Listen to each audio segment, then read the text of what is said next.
Muy buenos días, qué privilegio estar de nuevo aquí con ustedes, verles, y qué responsabilidad poder tener que compartir la palabra de Dios.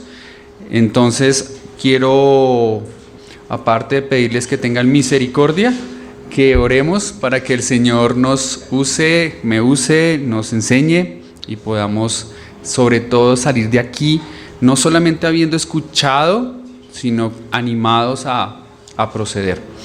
Dios, damos gracias por tu Espíritu en nosotros, capacitándonos para trabajar en tu obra. Gracias porque no nos dejaste solos el día que fuiste, Señor Jesús, al cielo. Gracias porque el Espíritu está en nosotros con una misión y la cumple. Y gracias porque en esta mañana, congregados alrededor de los símbolos, en el nombre de nuestro Señor Jesús, podemos también aprender de tu voluntad, Dios. Gracias. Amén. Nos vamos a ubicar en Génesis. Entonces les voy a preguntar, quién quiere contestarme, ¿qué han venido aprendiendo en Génesis recientemente?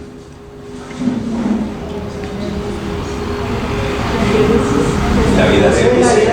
De José, vale, muy bien. Entonces entiendo que hay un plan de estudio sobre la vida de José. Entonces van a tener algunos sermones biográficos, y de allí van a aprovechar para conocer bastantes cosas de Dios basados en José. A mí me corresponde una porción que está en el capítulo 37, versículos 12 al 36. 12 al 36. Les voy a pedir que lo busquen en su Biblia, aunque tenemos ayuda aquí. Busquémoslo en la Biblia porque quiero que ustedes lo lean, ¿vale? En la versión que más les guste, en la que más entiendan. Lo tienen que leer en español. Mentiras. Entonces, lo leen y luego vamos a ir viendo algunos pasajes, extrayendo básicamente tres cosas. Uno, ¿qué está hablando el pasaje acerca de José? Dos, ¿cómo podemos pensar en Cristo basado en José? Y tres, ¿cómo lo podemos poner en nombre propio? ¿Cómo lo podemos llevar a nuestra vida?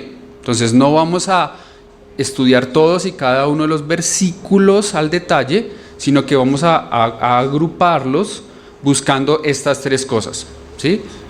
¿Qué vemos en José? ¿Qué vemos de José? ¿Qué le está pasando a José? ¿Qué vemos de Cristo en José? ¿Y qué vemos para nosotros en lo que estamos leyendo? Entonces, dedíquense unos cuantos minutos a leerlos ustedes solitos, del 12 al 36, del capítulo 37. ¿Listos? Bien, entonces arranquemos con Génesis 37 pensando, ¿qué cosas? Tres cosas, ¿no? ¿Cuáles? José, Jesús y nosotros. Entonces así le puse de título: José, Jesús y nosotros. Bien original. Versículos 12 al 14. Después fueron sus hermanos a apacentar las ovejas de su padre en Siquem. Y dijo Israel a José: tus hermanos apacientan las ovejas en Siquem. Ven y te enviaré a ellos. Y él respondió: heme aquí. E Israel le dijo: ve ahora, mira cómo están tus hermanos y cómo están las ovejas, y tráeme la respuesta. Y lo envió del valle de Hebrón y llegó a Siquem. Entonces, pensando en José, quiero resaltar allí que este hermano casi menor, cuando el padre lo llama a una tarea no fácil, utilizó dos palabras. ¿Cuáles son las dos palabras que él utilizó para atender al llamado de su papá? Heme aquí. Palabras sencillas, palabras fáciles, pero que en los jóvenes generalmente no es muy fácil escucharlas. No sé ustedes, pero con mis adolescentes siempre hay alguna palabra o una frase o una cara antes del M aquí. Estoy acostumbrado a escuchar en vez del M aquí un ya va pa. No sé ustedes. Ahí voy.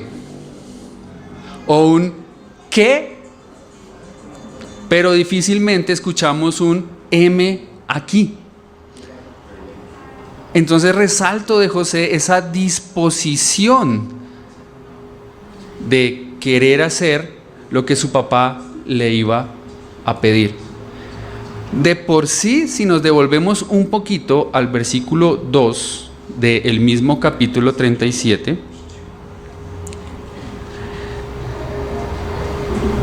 dice la parte B del versículo: y el joven estaba con los hijos de Bila y con los hijos de Silpa, mujeres de su padre, e informaba a José, a su padre, la mala fama de ellos. No quiero poner en duda el testimonio de José, pero de pronto sí estaba muy animado en querer ir a ver qué estaban haciendo sus hermanos para después echarlos al agua. Posiblemente. Pero no me quiero meter allí, solamente quiero resaltar esas palabras de José, diciendo heme aquí. Siquem queda más o menos a unos 80 kilómetros de Hebrón. 80 kilómetros de Hebrón. Entonces el viaje que José iba a emprender no era fácil, porque no estamos hablando de coger el vehículo, aire acondicionado, maletas en el maletero y conducir por una de las bellas calles colombianas, sino de una travesía de 80 kilómetros, puede que, en el mejor de los casos, en un animal, llámese camello o no sé qué, pero no era una travesía fácil, era un viaje riesgoso. ¿Por qué sabemos que era riesgoso? Porque, adelantándome un poco, para Jacob no fue difícil creer que una mala bestia había devorado a su hijo.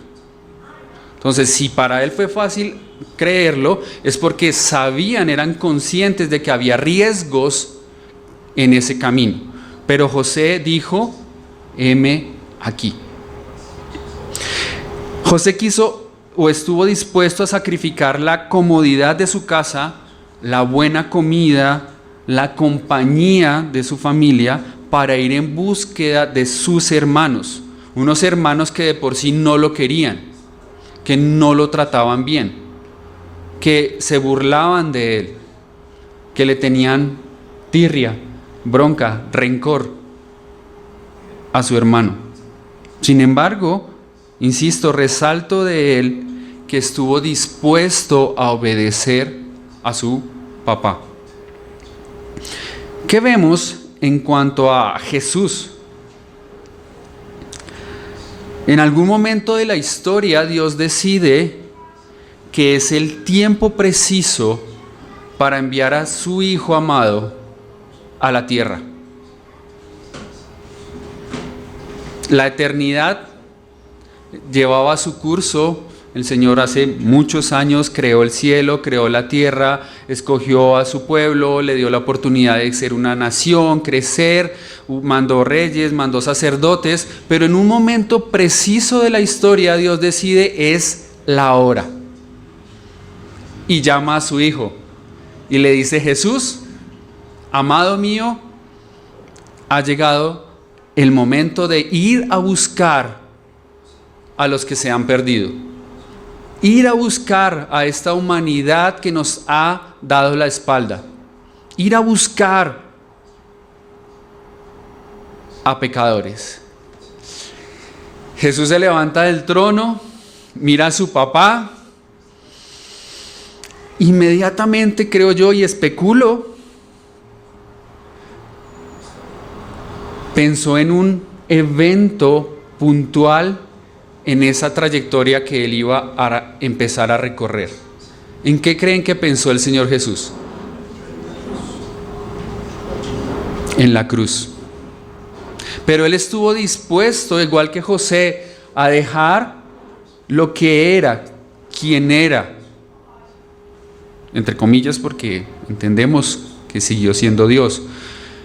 Pero para no especular en esto, vamos a Filipenses 2, 5 al 8, y le pido el favor a Andrés, ¿cierto? Andrés, que me ayudes a leer Filipenses 2, 5 al 8, para pensar cómo el Señor Jesús, cuando recibe ese llamado de su papá para ir a buscar lo que se había perdido, Él pensó y estuvo dispuesto a. Y entonces dice Filipenses. Haya pues en vosotros este sentir que hubo también en Cristo Jesús, el cual, siendo en forma de Dios, no estimó ser igual a Dios como cosa a que aferrarse, sino que se despojó de a sí mismo, tomando forma de siervo, hecho semejante a los hombres. Y estando en la condición de hombre, se humilló a sí mismo, haciéndose obediente hasta la muerte y muerte de cruz. Muchas gracias. Entonces, unimos esto, ¿no? El llamado del Señor Dios al Señor Jesús y diciéndole: ha llegado el momento, quiero que vayas y mires cómo están tus hermanos. Quiero que vayas y busques a tu nación. Quiero que vayas y mueras por los escogidos. Por todos, efectivamente para los escogidos, para aclarar un poco esa frase. ¿Y cuál fue la actitud del Señor Jesús? Heme aquí. No está en la Biblia, pero sus actos demuestran que fue así. El Señor Jesús dijo: ha llegado el momento. Y entonces la concepción sobrenatural en María. La misma disposición que hubo en José, heme aquí, a pesar de lo que venga por delante, dejando atrás todos los privilegios que tengo, estuvo en el Señor Jesús. Por eso, en este punto vemos que José es un tipo del Señor Jesús.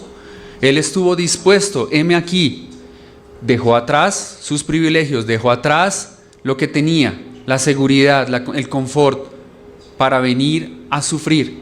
Y cuando pensamos en sufrir, creo que si yo les pregunto a ustedes, denme ejemplos de en qué sufrió el Señor Jesús. ¿Cómo sufrió el Señor Jesús? ¿Qué escucharíamos? ¿Quién me da algún ejemplo? Maltrato, muy bien. Pero es que quedaban los israelitas, lo maltrataban. Corona, vituperios, maltrato. Muy bien, muchas gracias. Pero si nos damos cuenta, estamos resumiendo el dolor y el sufrimiento de Jesús en unas horas, desde que lo arrestan, seguramente hasta que crucifica, muere, ¿cierto? Y el Señor Jesús no sufrió hambre, no sufrió no tener dónde dormir, no sufrió tener que aguantarse a la humanidad por 30 y tantos años, no sufrió teniendo que estar en el vientre de un humano 9 meses, no sufrió no teniendo dónde nacer. Toda la vida del Señor Jesús fue un sufrimiento. O sí, muy rico siendo Dios, no estando nada que ver con el pecado, tener que vivir entre nosotros, tener que aguantarse la pataleta del hermano menor, tener que aguantarse el regaño injusto de la mamá, tener que trabajar como carpintero queriendo hacer otra cosa, someterse a un par de humanos imperfectos que eran sus papás. ¿No sufrió? Él estuvo dispuesto a hacer todo eso por amor a nosotros. Y sobre todo, por obedecer a su Padre. Porque nosotros no somos el centro. Dios es el centro. Entonces, primero está el querer obedecer a Dios, heme aquí, y luego el amor hacia los humanos para salvarlos. Nosotros, heme aquí. ¿Quién más dijo heme aquí? Humano. Isaías capítulo 6. El Señor se revela a Isaías y le manifiesta una preocupación de su corazón. ¿Quién irá por nosotros? ¿Quién hablará de nosotros en medio de este pueblo pecador? ¿Quién hablará de nosotros en medio de esta nación corrupta?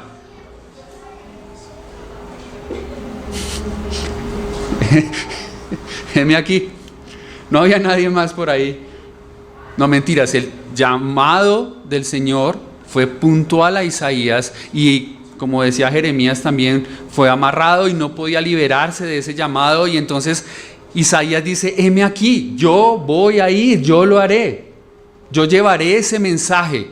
Estoy dispuesto a hablar de ti a otros. ¿Será que hoy en día ese llamado de Dios ha cesado? Parte de ese llamado lo leyó Eduardo en Mateo. ¿Qué dice ese llamado? ¿A qué nos está instando el Señor Jesús que hagamos? ¿Qué? ¿Cuántos de nosotros estamos siendo como José, como Jesús, como Isaías, diciendo: heme aquí? A hacer su voluntad. Lo llevamos al pasaje de Mateo 28, id y hacer discípulos, y yo digo: heme aquí. Pero también nos está llamando a congregarnos, nos está llamando a estudiar su palabra, nos está llamando a llevar vidas ejemplares, nos está llamando a... Él nos ha manifestado su voluntad en la Biblia.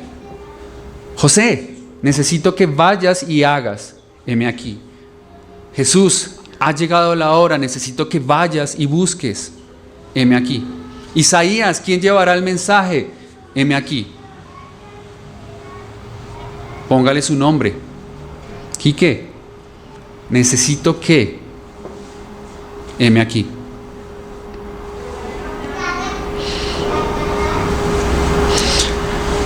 ¿Lo estamos haciendo? Preguntémonoslo. ¿Estamos dispuestos a hacer su voluntad en todo lo que Él nos pida? Versículos 15 al 17. Y lo halló un hombre andando él errante por el campo, y le preguntó a aquel hombre diciendo: ¿qué buscas? José respondió: busco a mis hermanos, te ruego que me muestres dónde están apacentando. Aquel hombre respondió: ya se han ido de aquí, yo les oí decir: vamos a Dotán. Entonces José fue tras sus hermanos y los halló en Dotán. José entonces emprende ese viaje hacia Siquem en búsqueda de sus hermanos y no los encuentra en donde deberían estar. Sin embargo, y aquí resalto esto también de José, José no se rinde. José, si hubiera sido yo, llega a Siquem y dice: no están, y me voy. José no hizo eso, a pesar de que había recorrido ya 80 kilómetros y tendría que recorrer más o menos otros 25 kilómetros más, alejándose en total más o menos 110 kilómetros de su hogar. Para que hagamos cuentas, 110 kilómetros viene siendo como caminar de acá a Villa Pinzón, a los que les gusta ir hacia Villa de Leyva. O a los que les gusta más el clima caliente, entonces es como caminar desde aquí hasta Melgar. Caminar, no en carro. Entonces él llega a unos 20 kilómetros de Melgar y le dicen: no están más allá. Está en Fusa y entonces dice: bueno, vamos hasta Melgar. ¿Sí? 20 kilómetros, 25 kilómetros más o menos que tuvo que caminar. Entonces él no se rinde, el camino era riesgoso, busca hacer la voluntad de su padre. Interesante que él quiere buscar y encontrar a sus hermanos perdidos. Él busca información, se encuentra con un hombre, providencia del Señor, diciéndole, escuché que se fueron para tal lugar. No hay celular, ojo, no hay internet. Nadie me puede asegurar que tengo que caminar 25 kilómetros más y los voy a encontrar. Podría pasar que llegue allá y que resulta que no era Dotán, sino Datán, que quedaba ir hacia el otro lado, por decir algo, estoy inventando. ¿Me hago entender lo complicada de la situación? Porque a mí me dicen, su mamá está a 3 cuadras y si tengo dudas, la llamo, le pregunto, me aseguro y después camino las 3 cuadras. Si me dicen está a 6 horas de camino y no tengo celular, la verdad yo pensaría mucho si camino esas 6 horas solo para verla. 25 kilómetros más eran un viaje de más de un día caminando y él decidió buscar a sus hermanos perdidos y no renunciar solamente porque no los encontró en donde deberían estar. Y en Jesús, al pensar en Jesús, pensé en Lucas 19:10. Si algún hermano me quiere ayudar a leerlo, si lo proyectan está chévere y lo pueden leer.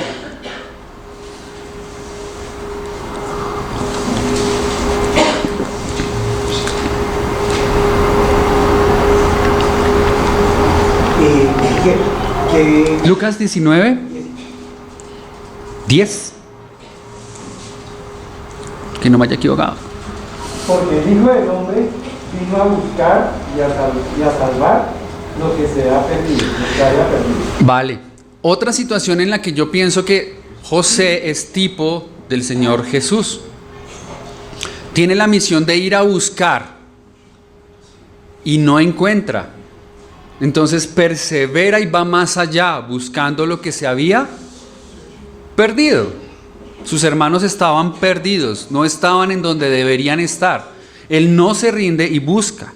De la misma manera nuestro Señor Jesús emprende la misión sabiendo cuánto iba a sufrir, sabiendo cuál iba a ser la cúspide de ese sufrimiento. Y tras el primer desplante, Él no dice, no, ya no quiero. ¿Cómo así que no hay un lugar en un hotel para que yo nazca? ¿Cómo así que no hay una cama en donde mi mamá pueda tenerme? ¿Cómo así que los mejores parteros o parteras de Belén no están allí esperando a que yo nazca? No, yo ya no quiero, hubiera podido decir el Señor Jesús. Pero desplante tras desplante, lo quieren matar, se lo tienen que llevar para Egipto, luego vuelve, lo regañan en el templo por estar haciendo la voluntad de su papá, luego tiene que presentarse y su mamá lo quiere para allá para que exhiba sus poderes milagrosos, haciendo vino en Canaán, y etcétera, etcétera. Al final lo niegan, lo venden.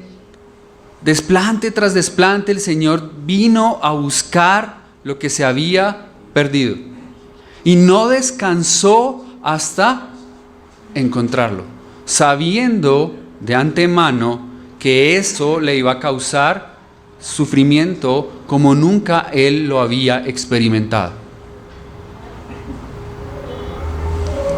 Él perseveró en su misión hasta llegar a la meta propuesta por su Padre. Nosotros, ¿qué tan perseverantes somos? El Señor nos permite pasar por dificultades. ¿Enfermos? Levante la mano el que está enfermo. ¿Sin trabajo? ¿Problemas familiares? ¿Tristezas? ¿Qué tan perseverantes somos? A veces encontramos que no hay situaciones, no hay salidas a esas situaciones. No hay para dónde agarrar. Llegamos a Siquem y ahora ¿qué hacemos? Por aquí no hay camino, no está lo que yo estaba buscando. ¿Y quién llega a nuestro encuentro a decirnos, oí decir, esfuérzate y sé valiente? Oí decir que el Señor no te dejará ser tentado más allá de lo que puedes soportar. Oí decir que el Señor Jesús dijo: yo estaré con vosotros hasta el fin del mundo. Oí decir que el que comenzó la buena obra en vosotros la perfeccionará hasta el día de Jesucristo. ¿Quién llega al encuentro a decirnos eso? ¿El pastor de la iglesia? A veces. El Espíritu Santo llega a decirnos, oí decir, porque Él tiene la tarea de recordarnos las cosas que hemos aprendido. ¿A qué voy?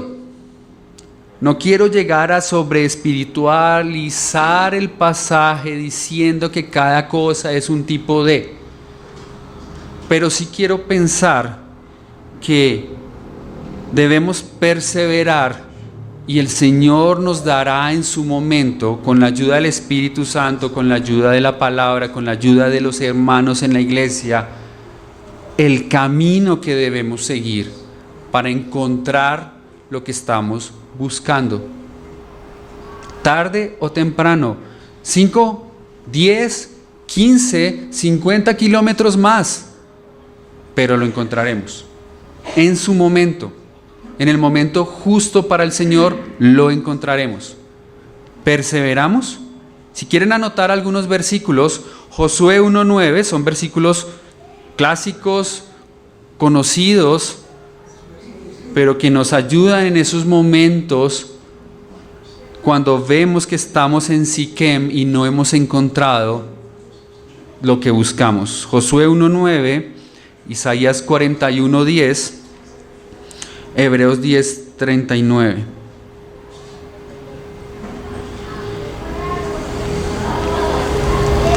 ¿Somos de los que nos echamos para atrás? ¿De los que nos rendimos? ¿O somos como José y como el Señor Jesús, que perseveraron hasta llegar a la meta? Versículos 18 al 24.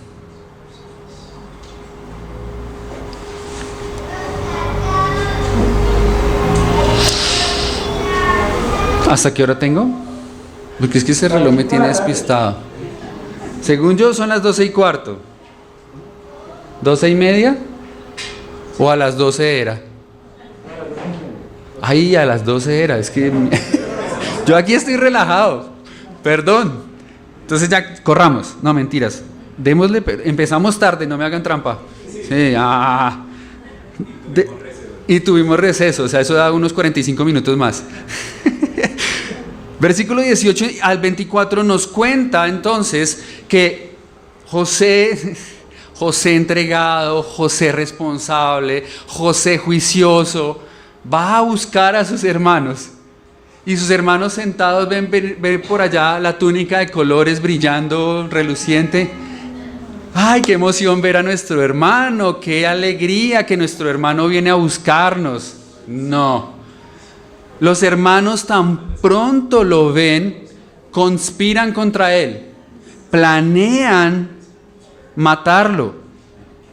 Rubén, con el ánimo de salvar a José, plantea un plan un poquito diferente. Venga, no lo matemos, pongámoslo en este hoyo, en esta cisterna que no tiene agua, y voy a ver si después puedo salvarlo, pero pues tampoco le metió mucha gana, porque Rubén hubiera podido decir, no, yo soy el hermano mayor y no se hace, punto. Pero dijo, bueno, miremos a ver cómo solucionamos esto. ¿Cuál era el motivo de odio hacia José?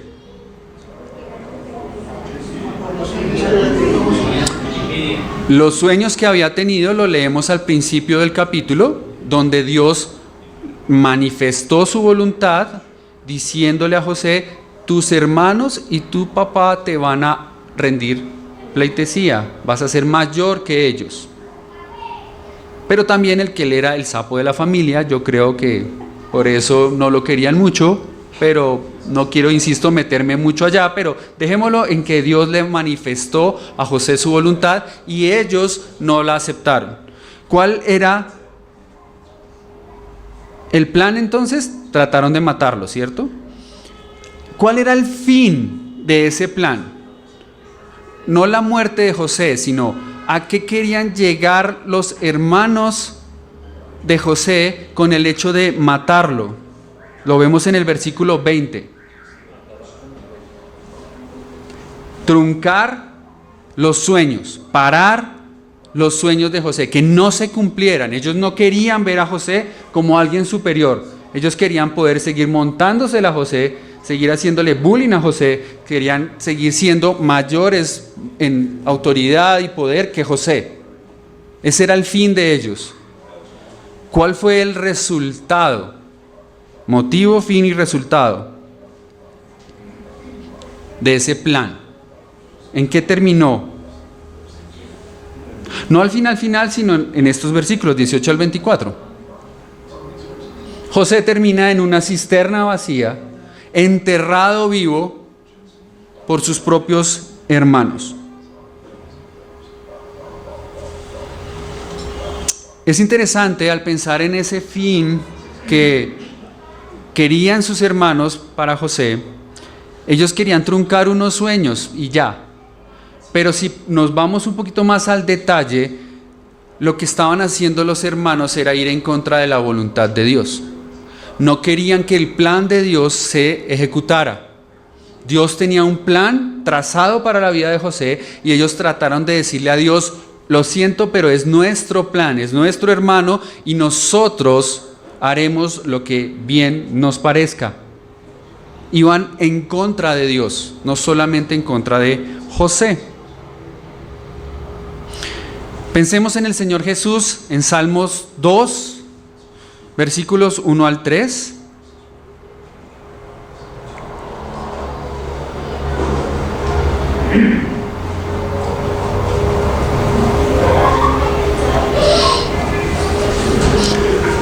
¿Me ayudan a leerlo? ¿Alguien, porfa? ¿Por qué se amotinan las gentes y los pueblos piensan cosas vanas? Se levantarán los reyes de la tierra y príncipes consultarán unidos contra Jehová y contra su ungido, diciendo: rompamos sus ligaduras y echemos de nosotros sus cuerdas. Estaba profetizado, muchas gracias, que sus parientes, su familia, los suyos, al ver al Señor Jesús, iban a conspirar contra él.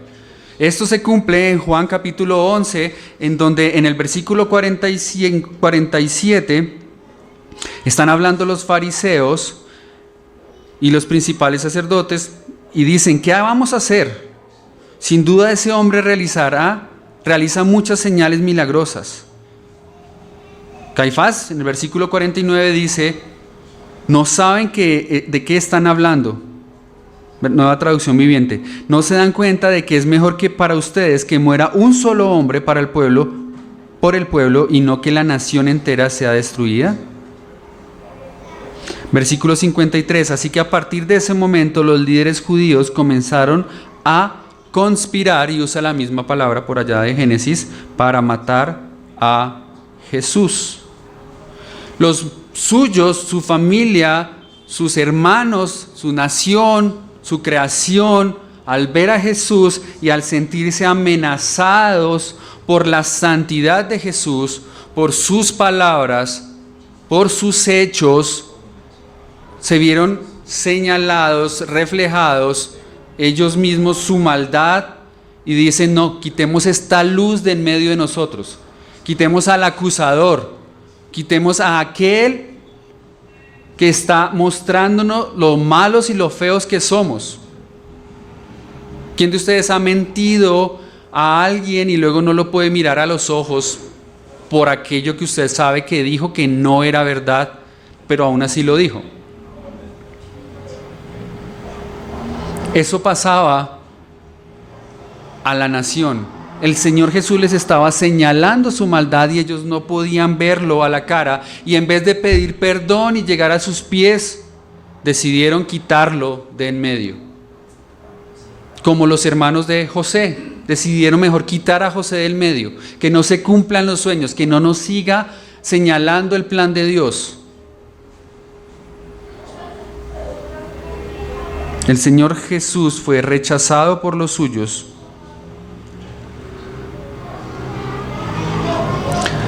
porque les mostraba la verdad de Dios a ellos. Nosotros, José y el Señor Jesús sufrieron injustamente por mostrar el plan de Dios a los suyos. José a sus hermanos, su familia, el Señor Jesús a su nación. Primera de Pedro 2:20 formula una pregunta interesante en los versículos 20 al 23. Dice, ¿qué mérito hay cuando somos pacientes al sufrir por nuestro propio mal comportamiento? ¿Qué mérito hay en eso? Si yo sufro porque me lo merezco y soy paciente y tranquilo. Ninguno. Estoy recibiendo lo que merezco. Mi actitud debe ser, por lo menos, espera humilde y aguantar el castigo. Pedro nos pregunta, ¿qué mérito hay en que ustedes sufran tranquilamente si se lo merecen? ¿A qué nos lleva a pensar? A que debemos tener la misma actitud del Señor Jesús y de José, dispuestos a sufrir por hacer la voluntad de Dios, por reflejarle a los demás la voluntad de Dios, por hablar de lo que Él quiere, de lo que Él ha destinado. Va a haber un infierno, te vas a condenar. Dios no quiere que mientas, debes decir la verdad. Dios quiere que estudies la palabra. Si ahí somos señalados, si allí estamos sufriendo, estamos pareciéndonos al Señor Jesús. Y eso debe pasar en nuestra vida. ¿Qué tanto estamos sufriendo por llevar una vida ejemplar? ¿Estamos sufriendo? ¿Estamos tranquilos? ¿No pasa nada? ¿Vivo muy bien? Puede ser la voluntad del Señor y gloria a Él por eso. Pero puede pasar que simplemente estamos camuflados y nadie se ha dado cuenta. Si José se hubiera quedado callado y no hubiera contado de los sueños, sus hermanos de pronto no lo odiarían. Si Jesús hubiera venido al mundo y no habla de su Padre y de su plan, pues seguramente no hubiera muerto en una cruz. ¿Qué tanto estamos sufriendo por llevar una vida ejemplar? Versículos 25 al 28, entonces dice que los hermanos mientras estaban comiendo, interesante, el hermano allá en una cisterna sufriendo y ellos, rico, pasando el tiempo, ven una caravana, los madianitas vienen y hay algo que empieza, que yo llamo la providencia de Dios en la vida de José. Guiados por Judá, otro hermano de José, son llevados a vender a José en vez de matarlo. Lo canjean por 20 piezas de plata, ¿a quién se parece? Y es llevado a Egipto, ¿a quién se parece? Como mencioné entonces ahora, la providencia empieza a cambiar el plan inicial. El plan inicial era matar a José, pero Dios empieza a poner sus fichas, su movimiento, a armar su rompecabezas y empieza a conducir a José de una muerte segura a ser el salvador de la nación de Israel. Dios va conduciendo la vida de José en un camino no fácil, pero empieza a trabajar en José para convertirlo. Y no se narra en este pasaje, pero si lo quieren leer, no lo leemos por tiempo. En Génesis 42, 21 al 22, dice, hablando sus hermanos entre sí, dice que ellos recordaban cuánto había suplicado José por su vida. Cuánto él les había pedido, no hagan esto, hermanos. ¿Por qué me hacen esto, hermanos? Yo quiero estar con ustedes, los amo, hermanos. No me vendan. Sin embargo, Dios permitió el sufrimiento porque tenía un plan más grande en mente. Y lo vemos en Génesis 45, del 4 al 5. Si quieren tomar nota, allí José les dice a sus hermanos, todo el mal que ustedes planearon contra mí, Dios lo ha convertido en la salvación de esta nación.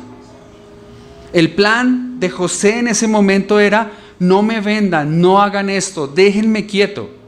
El plan de Dios era, tienes que pasar por esto para que puedas llegar a ser esto otro. Al Señor Jesús, obviamente, Él sufrió. Él era de carne, hueso, con sentimientos igual que nosotros.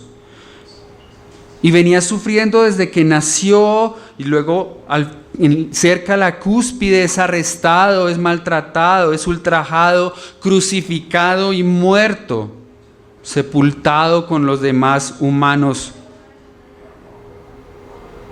Y Él clamó en algún momento diciendo: Padre, si quieres, pasa de mí esta copa.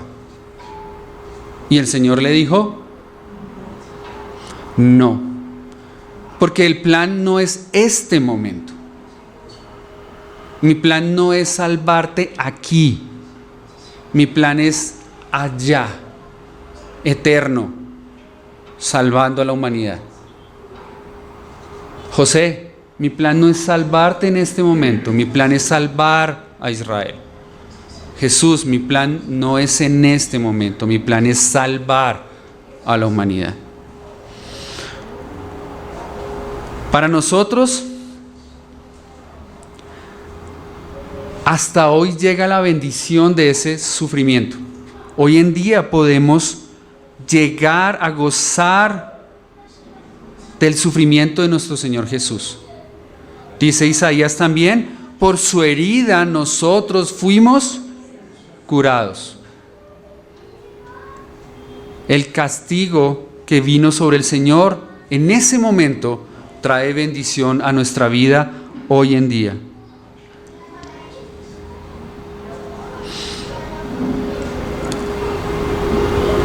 Hoy en día puedes llegar a ser salvo si lo quieres.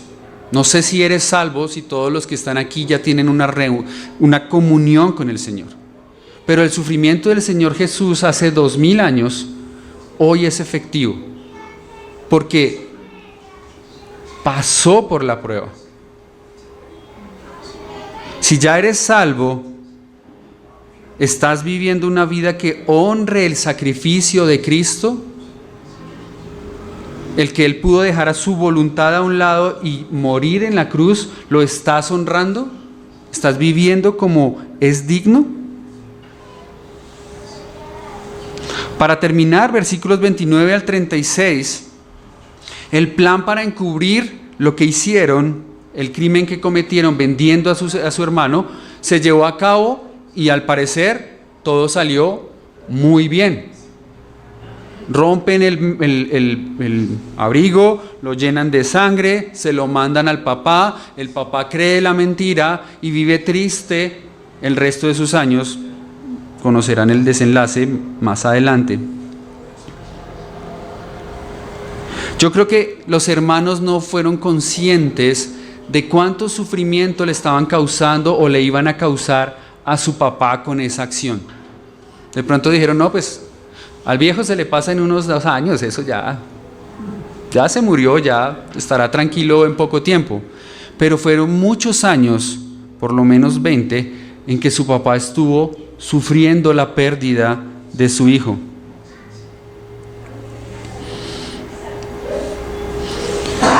Para José esta prueba era parte de la formación de su carácter y hasta ahora comenzaba la prueba.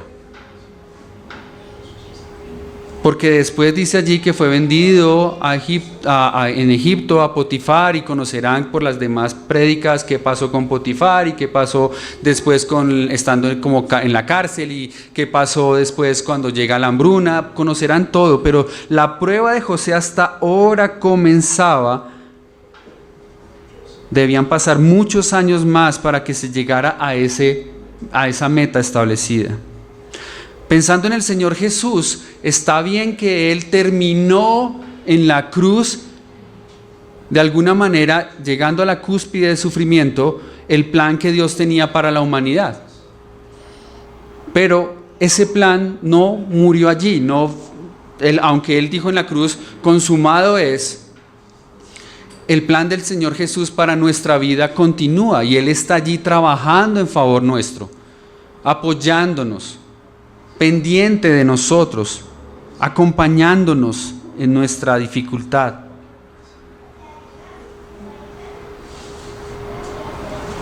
Para nosotros queda ese sacrificio del Señor efectivo, siendo nosotros salvos. No hay condenación. Pero todavía estamos aquí en la tierra, en nuestro Egipto. Señales del cielo de que debo terminar. Estamos todavía en la tierra, sufriendo un poco de tiempo. Todavía no es fácil vivir aquí, o a alguno de ustedes le gusta y vive chévere en medio de la maldad, la tentación, el sufrimiento. No, ¿cierto? A José no le gustaba vivir como esclavo, no disfrutaba con la tentación de la esposa de Potifar, no le gustó estar en una cárcel. Pero como la obra de Cristo no ha terminado, y José estuvo siendo formado por Dios durante ese tiempo, nuestra vida aquí todavía no ha llegado al cúspide, al momento en que el Señor quiere. Seguirá formándonos, seguirá acompañándonos, seguirá apoyándonos en este proceso. No estamos solos. En algún momento seremos libres, en algún momento estaremos con Él. Tesalonicenses dice que debemos animarnos con las palabras del regreso del Señor. Pero mientras tanto, como José, seamos fieles en lo que Dios le puso a hacer. El Señor Jesús sigue siendo fiel con nosotros. Seamos fieles con Él. Llegará el momento en que su plan para con nosotros terminará. Y estaremos con Él por la eternidad, dedicados a Él, gozando de todo lo que Él tiene para nosotros. Pero mientras tanto, perseveremos, caminemos, busquemos la ayuda del Señor, porque Él se mantiene a nuestro lado. Gracias por este tiempo para compartir la palabra, y mi anhelo es que la vida de José siga siendo un referente que nos haga pensar en el Señor Jesús, quien es preeminente, y nos lleve a querer hacer las cosas como Jesús las hizo. José fue bendecido por hacerlo. Nosotros también seremos bendecidos por hacer las cosas como el Señor quiere. Padre, gracias por este tiempo, gracias por la paciencia de los hermanos, gracias por tu Espíritu hablando a nosotros. Rogamos poder ser guiados en cada momento y actuar viendo a José como un buen referente, pero sobre todo mirando a nuestro Señor Jesús como el máximo, lo más grande, el perfecto. Ayúdanos a obedecerle, a agradarle en cada momento de nuestra vida. Amén.